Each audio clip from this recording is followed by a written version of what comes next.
எனது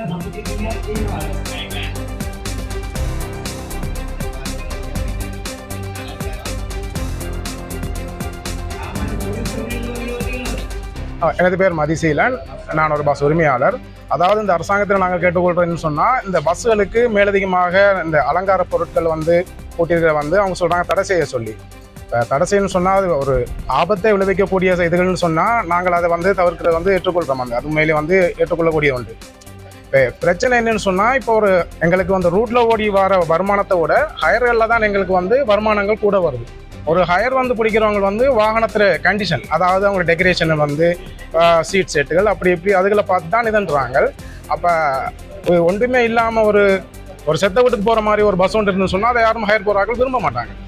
அதனால் இந்த வெள்ளிரும்பு பொருட்களையோ மற்றது ஆடம்பரமாக நாங்கள் போட்டிருக்க டிவிகளோ லைட்டுகளோ, அதாவது ஒரு வீதியில் செல்கிற பயணிகளுக்கு இடையூறு அல்லது நிற்கிற மக்களுக்கு இடையூறு விளைவிக்காத பொருட்களை நாங்கள் இதண்டி வாகனங்களுக்கு போட்டிதுன்றதால இதை யாருக்கும் பாதிப்பு இல்லாத வகையில் நாங்கள் அந்த தொழில் செஞ்சு கொண்டு போகிறோம். ஆனால் இதை இப்போ கலெக்ட சொல்லி எல்லாம் இப்படி எல்லா பொருட்களையும் அலங்கார பொருட்களை கலெக்ட சொல்லி கவர்மெண்ட் அறிவிக்கிறதால இதில் எங்களுக்கும் தொழில் அடிபடுது. இதே ஒரு வாழ்வாதாரமாக நம்பி இந்த வெள்ளிரும்பு பொருட்களையோ டெக்கரேஷன் அந்த பொம்மைகள் அதுங்க விற்கிறவங்க அவங்களோட தொழிலும் பாதிக்கப்படுது.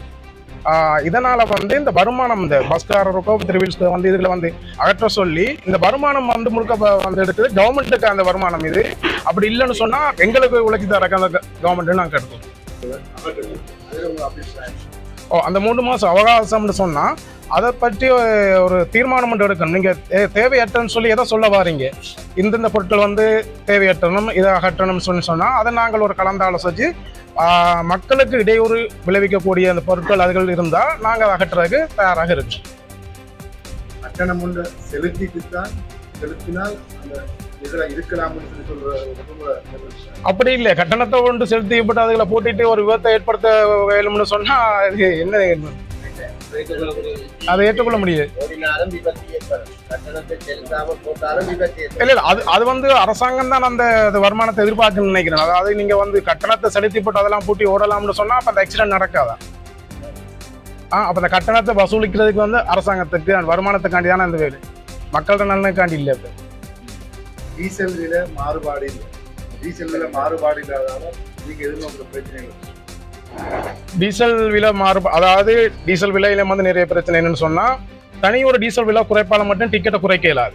மிச்சம் எக்ஸ்ட்ரா பார்ட்ஸுகள் இருக்கு, டயர்கள் இருக்கு, ஒயில் அதெல்லாம் சேர்த்து தான் டிக்கெட் டீசல் பிரச்சனையை மட்டும் குறைச்சிட்டோன்னு சொல்லி நீங்க டிக்கெட்டை உடனே குறைங்கன்றது ஏற்றுக்கொள்ள முடியாது.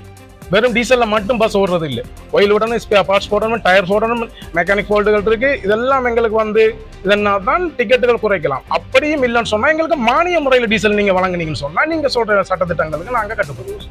இறக்குமதி செய்யப்படுற வாகனங்கள்ல டெக்ஸ் 50% கூட போடுறாங்க. அதுக்கு அதாவது நீங்க எதிர்நோக்க 50% டெக்ஸ் கூடுன்னு சொல்லும்போது அந்த வாகனத்தை நாங்கள் எடுத்து இயக்குறேன்னு சொல்றது நடைமுறைக்கு சாத்தியமற்றது.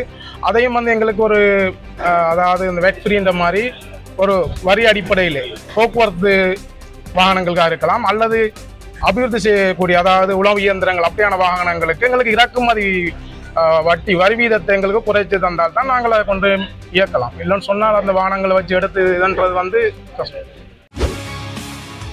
செய்திகளை உடனுக்குடன் தெரிந்து கொள்ள உடனே சப்ஸ்கிரைப் பண்ணுங்க.